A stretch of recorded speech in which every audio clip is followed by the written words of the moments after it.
Hey, what's going on, chess lovers? This is Maurice Bishop Chess. Y'all know my slogan, life is a game of chess. Hey guys, in this game, I want to actually talk about, what to do, when somebody plays d5 on you against the Black Lion. And that's what I really want to talk about. I'm actually, yeah, here we go. All right, so I kind of want to go in depth with it because I have a student who he actually talks about, like he can't find in a book where somebody actually goes on d5, and he's actually right about that because on the actual Black Lion book by I think it's Jans, I can't think of the name. I know a lot of y'all probably brought that book, the Black Lion book with the red cover with the big old face of a lion in the front of the cover. It's not found in Chessable. It's not found in the Ginger GM courses. It's not found in there. However, I know one of my games, like I said, guys, I know I have a lot of YouTube videos, but if y'all go on my playlist, you'll probably find one of the games that I played when somebody plays d5 on me. But I do have some stuff with d5 that I haven't uploaded as far as the game wise, and this was like personally part of one of my studies that I was doing against the d5 move. So my analysis, my personal analysis. I didn't put it in university. I didn't put it in none of that stuff. But I probably need to add this one in there, and I think I am.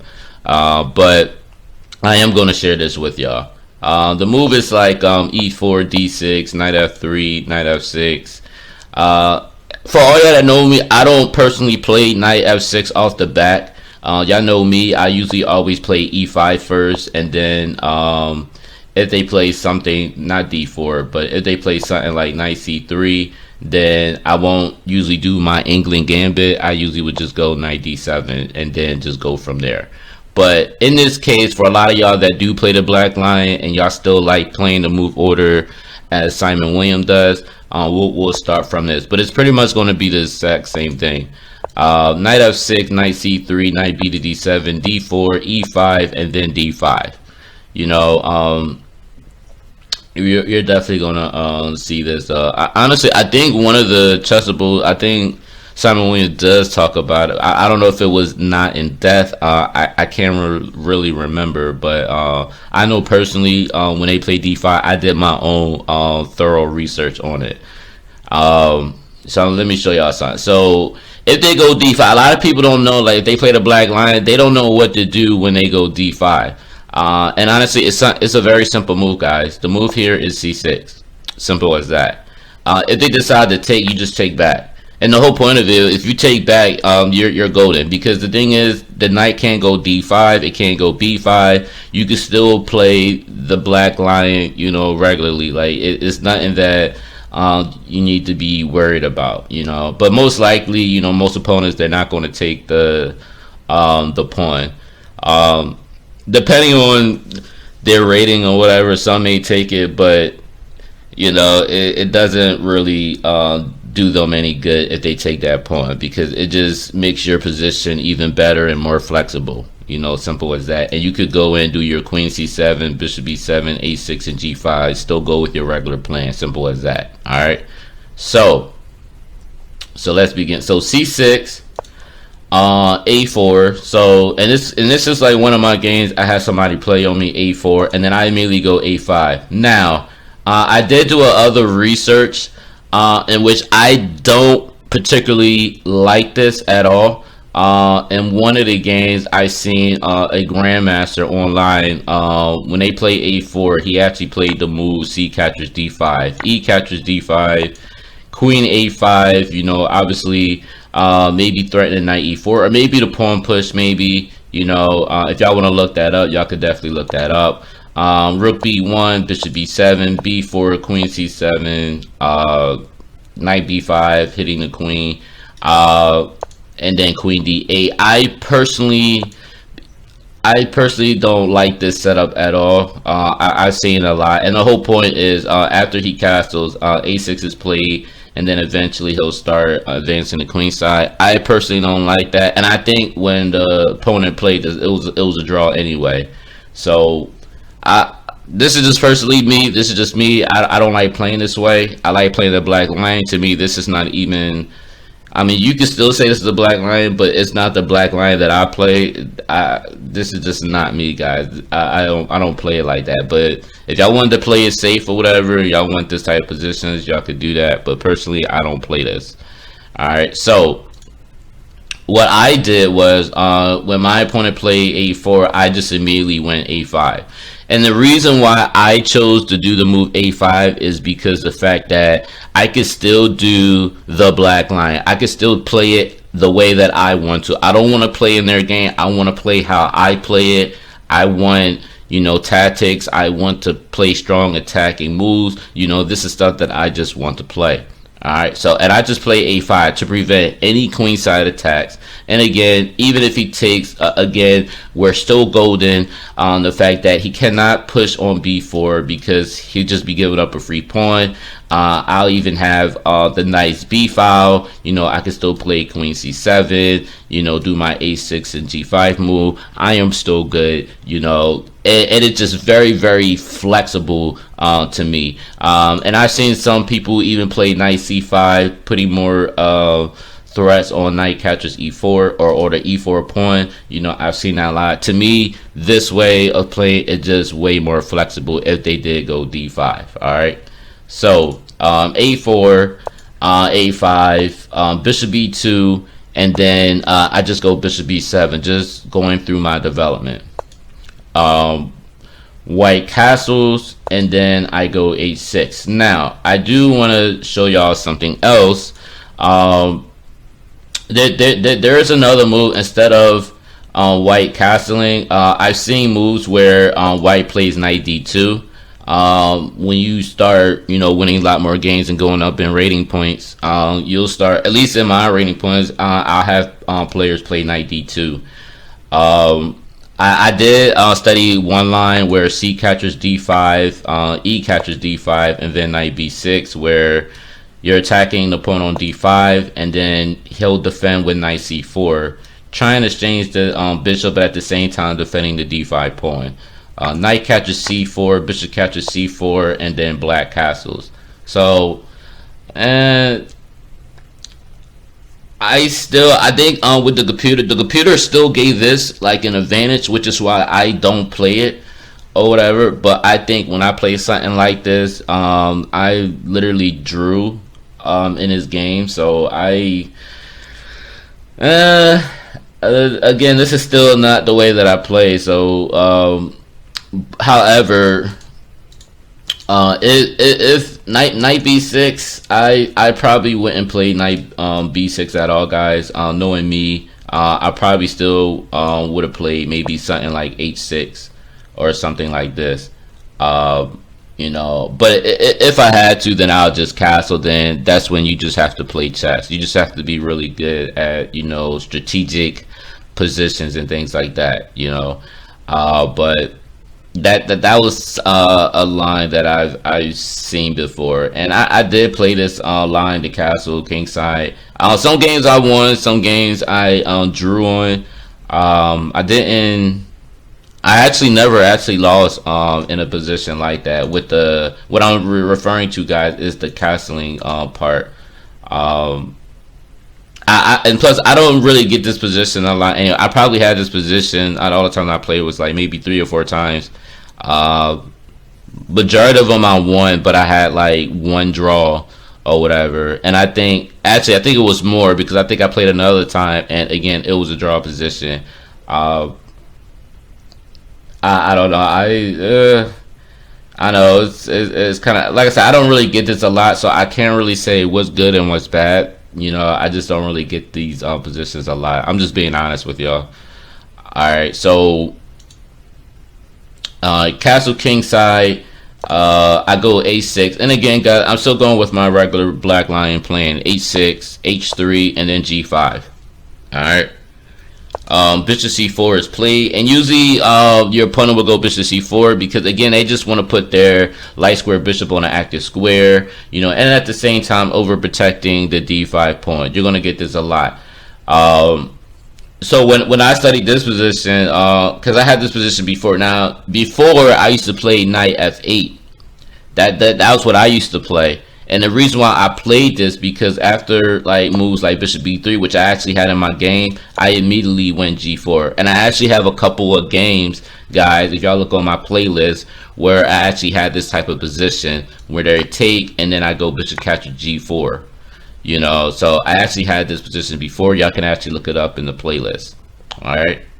And it's definitely a dominating position. You know, I love it. And again, this d5 pawn is really not doing anything. And then even if he does takes, like I told y'all before, you're still golden because he still can't go knight d5 or b5.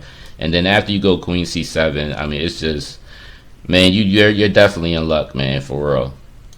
But g4, he takes, knight captures g4, rook e1, and then I just go h5, knight h2, and in this position, the crazy part is I had this position a few times, so and I didn't want to like hit y'all with so many variations because it's so much to work up. But personally, guys, if you had to ask me what I actually recommend. I think when I actually play in this game. I played knight captures h2, but before we go there, I want to show y'all exactly what I get a lot of. I'm gonna show y'all exactly what I get a lot of when I play certain things. So like when I go knight g4, I get a lot of people go knight d2. I get this a lot. Knight b6, you know, hitting the light square bishop, bishop d3, and then bishop h4, because I'm hitting bishop captures f2. You know what I mean? But the whole point of it is to provoke him to go g3. If he does go g3, I just want to show y'all. Yeah, this is what I want to show y'all. You see this? Knight captures f2. If he takes, then bishop captures g3 check. If he does take, then you have the move rook g8 check. And of course, guys, as you can see, the engine is like giving up the queen because he knows he's about to get mated. If he goes somewhere like here, you do have bishop g4 on check where you could win the queen, or you just hit him with a nice attack with queen f6 check. It doesn't matter what he does. I mean, this is technically the best move. And then if he comes here, you do have the move rook g2 check. And if he comes here, I think you can mate him right here. Yeah, this is checkmate, but then also checkmate is on f2. So I just wanted to share that with y'all, you know, the little tactics, you know, that's inside, you know, this black lion. But I definitely wanted to show y'all that for real. And this is something that I discovered with me just playing around a little bit, you know, with the game and just doing my certain analysis, you know, of what happens. So I kind of like this position better. I defeated a lot of people with this move, bishop h4, and they seem to always go g3 for some reason. I don't know why. Even if they decided to go like rook f1, bishop g5, knight f3, takes, queen captures, h4, yeah. Knight captures, king h2, yeah. So let's see something. Knight captures h2, king h2, yeah. So I'm not gonna go through all the lines. Y'all could actually look at it yourself. I'll probably actually put this in a study form so y'all can actually check it out. But there's a couple things with it. But with knight h2, I want to just show y'all this one. So instead of taking, I want to show y'all another one that I play. I did play this before, knight d f6, where my opponent does take, and I go knight capture g4, and then once he goes queen d3, I just go rook g8. If f3, now I'm gonna tell y'all this. Now you see how the engine says queen b6 again, guys. It's certain things with the engine I don't think they particularly get. or whatever, but I don't really like this move due to bishop e3. Yes, you could take the dark square bishop and all of that, but doing queen b4, I personally kind of really don't really get. I mean, I get it, but I kind of don't. Only be due to the fact of knight a2 and then giving up the queen, exchanging queens. I mean, yes, black does have an advantage of doing this, but I mean, you still win. I mean, you're still going to win or whatever. But I feel like I like the other move better for what I did, and I'm gonna show you why. So the move that I personally played, and like I said, guys, y'all, if y'all like this position, y'all like going through the end game, that's fine. You know, you can do that.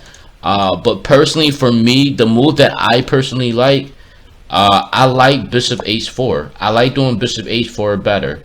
To me, I think it's more direct, and I think you open up a lot of lines with it. And that's personally, this is just my own study, me playing around, experimenting, and things like that.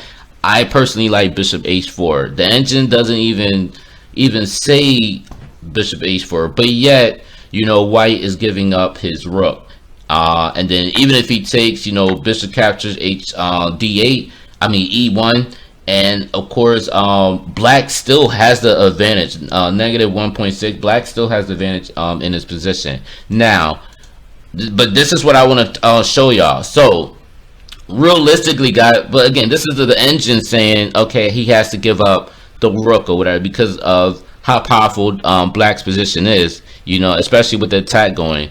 But I'm gonna tell you why. So logically, guys, you know, when your opponent seizes, they're gonna want to defend their rook, and most likely, if they play moves like rook f1, this is a blunder because then you get hit with the queen b6, and that's when I will play queen b6. And I just think having this move is way better than just going queen b6 and then exchanging dark square bishop. Like, this is just personally me.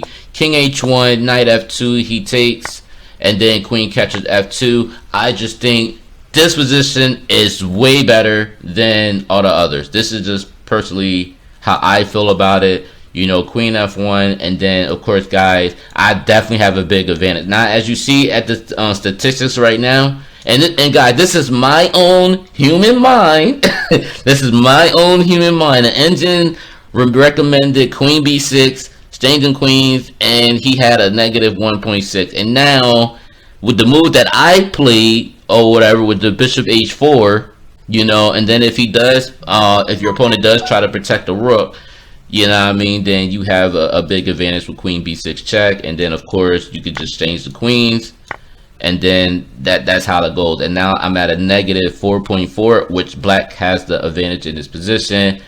I personally like playing this way, you know, but again, guys, this is what I talk about, thorough analysis. You know, sometimes you gotta play around with some stuff, make certain moves or whatever, and see what would make you comfortable. This is stuff that you gotta do. All right, so and again, guys, this is stuff that you're not going to see in Black Lion books, Chessable books. You know, you literally have to, you know, talk to people that actually play. Like for me, I play this a lot or whatever, and I still study the Black Lion. It just, to me, I don't know why people don't like some title players don't like the Black Lion. They think it's the worst move ever. I beg to differ, guys, because I still win a lot of games with the Black Lion. So that's just me.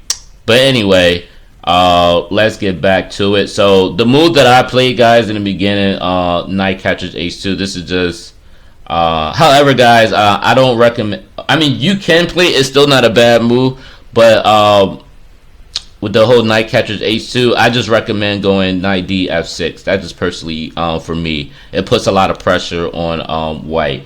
But in the game, I played knight captures, he takes, and then knight f6. F3 is played. Excuse me, guys. F3 is played, and then I just go h4. Bishop e3 or bishop e3, and then I go knight h5, where I'm getting this nice juicy knight g3 square. Queen d2, I go c5, and this is a very imperative, guys. Now normally I always say, guys, to keep your c6, you know, on this square. However, guys, in this type of position, you want to close up you really want to close out the position due to the fact that, you know, the dark square bishop is really not going to have many squares to go to at all.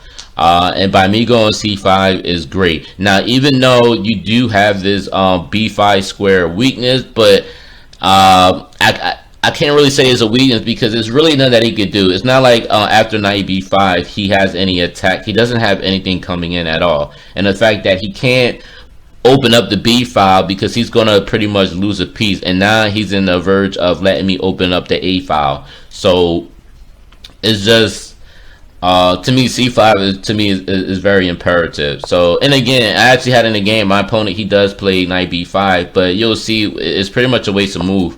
Rook g8, you know, I have the g file. I'm actually happy with this position. I know exactly what to do in this position. It's just awesome. My opponent plays f4. And I think I want to say I still like rook g8. Rook g8, f4. I just go f6. You're probably thinking, why not just take? You don't really want to do it that way because if he takes, queen captures. You're giving him.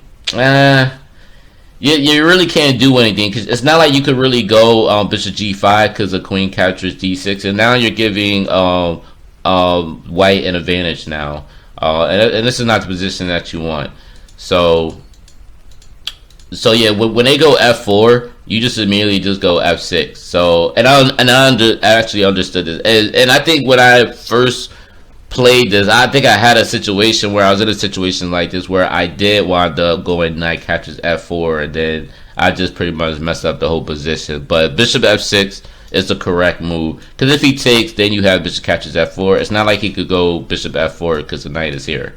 And again, it's just, this is dominating. Like this, I'm telling you guys, this will be so dominating right now, you know.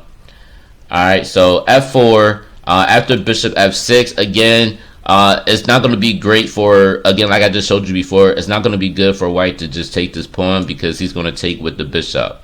So in his position, because my attack is pretty strong, he tried to lock everything up with f5, and I just go king d7. And the whole point of king d7, guys, I don't have to worry about not castling because, you know, everything is pretty much locked up, and that's the whole point of playing this c5 pawn push, you know, because now the dark square bishop really doesn't have any good squares to really go to at all, you know, which is why I say this gives black a big advantage, even though it doesn't say black has a big advantage. But again, human wise, this is a big advantage for black. Bishop b2, you know, typical attacking the knight, and I just go knight f4. And the whole point, guys, if he does take, you pretty much just win his queen, you know. And then of course, guys, if he decides not to take or does something like, I don't know, rook f1, I still have bishop e5 moves as well, you know. However, I did thought about moves like this, bishop e5 check, you know. If he goes somewhere here, maybe h3. Well, maybe not h3 because he could lock it up with g4, so that wouldn't be the right move. But maybe queen f6, maybe, I would think. But yeah, but the whole point, guys, is the move that I really want is rook g3 and then go h3, and this is just dominating. Like this is it's just crazy. I just love this position for black, like with all my heart. Like literally, guys. Like I'm hitting bishop captures b2. Then I'm threatening rook g3, you know, hitting him with h3. This is just dominating. Alright. So, bishop g5. Obviously, guys, he cannot take this knight due to the check. And then, you know, he's hitting the queen as well. Alright. B3, bishop h4, knight c3, queen g5. Obviously, guys, I'm threatening like queen g3 check, you know, a whole bunch of other stuff, which is why he goes knight e2 to protect the g3 square. I go b6 only due to the fact that I want to go bishop a6 to get rid of this knight. He goes c3, which I think he probably did a mouse hit. I think he was trying to go c4, but I just went bishop a6 anyway. He blocks it with c4, and then I go rook h8 due to the fact that I want to bring my rook on g8. King g1, rook g8. That's when he actually takes. I take queen d3. I go bishop g7, putting my bishop on a active square, you know, which is looking very beautiful for me. Rook d1, then I go h3, queen d2, then queen h4. And the whole point of queen h4, guys, is now I'm getting ready to go h captures g2, and then get on with some mating attacks. So knight captures f4 is played, then that's when I go bishop d4 check. King f1, I go h capture g2 check, opening up every file. Now I got the g file open, the h file open, and usually when you're in a position like this, you might as well just resign, because now I'm at a negative 13, which is a big advantage for black. This is just a beautiful. Knight capture g2, queen h1 check, king e2, rook capture g2 check. You know, I sacrifice. Queen capture g2, king d3, queen f3 check. And in this position, my opponent actually played king c2, and I just hit him with rook h2. Probably wondering what about this type of move. Probably because of this move, rook h2. That's the reason why he didn't do it. The whole purpose, guys, if he does take, I want to say queen c3 check, queen captures b3 check, king c1 check, and then probably, I want to say probably bishop captures c4.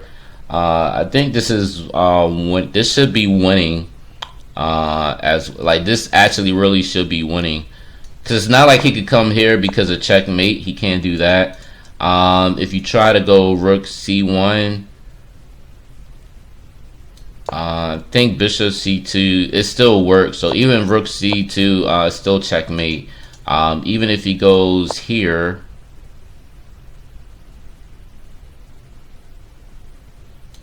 bishop c4 check, come here, yeah, and this is over. Yeah, queen b3 check, this is over. It's not that he could do, because then the only way he could stop it with is this, and then it's a checkmate. So yeah, so and then the crazy part is, like, and I think I could have did that in the beginning though, for real, for real. I mean, and then another thing is, I did have this move too. I could have just played this. I could have just played queen c2 check. And if he comes here, then I mean, I just take the queen. I mean, this is also another thing I could have did too. So either way, I mean, black wins this game either way. So yeah, so I just wanted to share that with y'all. But in the actual game, instead of going king c2, my opponent did play rook e2, and after I took, he resigned. Another thing I did saw, Engine did recommend it. It was like this move, but which it didn't really matter because I just take with check, and then if he takes, then I mean, I'm still winning. Like, so that was another thing as well, though. But yeah, I hope y'all actually enjoy these lines. Again, hopefully, if I play a live game, I can, you know, somehow, you know, get an actual game when somebody actually plays the d5 on me, because, you know, everybody plays something different, but I just wanted to show the stuff that I already had saved, the stuff that I was already studying, you know. So I just wanted to share that with you. And definitely, you know, shout out to one of my students. He know who he is. You know, he actually mentioned about the d5 move and everything. So I just wanted to, you know, share with you know, some of my ideas, and, you know, what a lot of people don't really talk about with these d5 variations and stuff. But again, if they do play a4, a5, bishop b2, bishop b7, h6, you know, I just think this is golden, and you can just pretty much play the black lion, simple as that. Alright, so again, guys, if you like this video, make sure you like, share, comment. If you haven't enrolled in the Maurice Bishop Chess University, make sure you get yourself enrolled in it. And also, guys, don't forget to hit the subscribe button. All right, guys, peace.